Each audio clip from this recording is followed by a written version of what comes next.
Hello guys, welcome to my 5th mini blog. Guys, আজি মই যাব ওলাইছো কামাখ্যা আৰু সেইভাবে এতিয়া মই গৈ আছো অভয়াপুৰী ষ্টেচন আৰু যেহেতু মই আজি বাইক লৈ আইছো সেইভাবে মই ইয়াতে পাৰ্কিং কৰি দিলো আৰু পাৰ্কিং কৰি কেনে মই খসকাৰি ওলাই গলো ষ্টেচনলৈ আৰু ষ্টেচন পোৱাৰ লগে লগে আপোনালোকে দেখা পাইছে না ইমান বেছি মানুহ টিকিট লোৱাৰ কাৰণে সেইভাবে কিবাকে একদম টিকিট পাই গলো আৰু টিকিট পোৱাৰ লগে লগে আমাৰ ট্ৰেইনখনো আহি গল আৰু ঠেলা হেঁচা কৰি আমি সোমাই গলো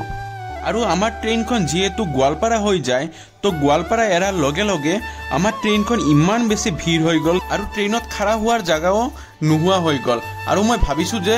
বাথৰুমত যাম আৰু বাথৰুমতো মানে মানুহবিলাক সোমাই থাকিল সেইভাবে মই বাথৰুমতো যাব নোৱাৰিলো তাৰ অলপ পিছতে আমি কামাখ্যা ষ্টেচন পাই গলো আৰু মই কামাখ্যা ষ্টেচনত নানামিলো কাৰণ মোৰ দাদাৰ লগত আজি মই মন্দিৰত যাম বুলি কৈছো তো সেইভাবে মই গুৱাহাটীলৈ ওলাই গলো আৰু যেহেতু আমাৰ ট্ৰেইনখন ইমান বেছি লেট আছিল তো সেইভাবে আমাৰ সাইডত আৰু এখন ট্ৰেইন ৰখি আছিল তো সেই ট্ৰেইনত মই এতিয়া উঠি গলো কাৰণ আমাৰ ট্ৰেইনখন বহুত বেছি দেৰি হৈ যাব যদি মই এই ট্ৰেইনেদি গুৱাহাটীলৈ যাওঁ আৰু সেই ট্ৰেইনেদি মই গুৱাহাটী বহুত সোনকালে পাই গলো আৰু নমাৰ লগে লগে মোৰ দাদাও আহিছে মোক ল'বলৈ তো দাদাৰ লগত মই এতিয়া ৰুমত গৈ আছো আৰু দাদাৰ ৰুমত যাব কাৰণে বাছ বা ৰেপিডো ল'ব লাগে সেইভাবে আমি বাছ লৈ ললো আৰু বাছত একদম মজাকে গলো আৰু বাছৰ পৰা নামি কেনে এতিয়া আমি গৈ আছো দাদাৰ ৰুমলৈ আৰু এতিয়া আমি দাদাৰ ৰুম পায়ও গলো এইখনে হৈছে দাদাৰ ৰুম আৰু এতিয়া আমি ফ্ৰেছ হৈ আৰু ৰেষ্ট লৈ আমি কামাখ্যালৈ ওলাই যাম তো আজিৰ ভিডিওটো এইখিনিয়ে আপোনালোকে নেক্সট ব্লগত দেখা পাব আমাৰ কামাখ্যা মন্দিৰ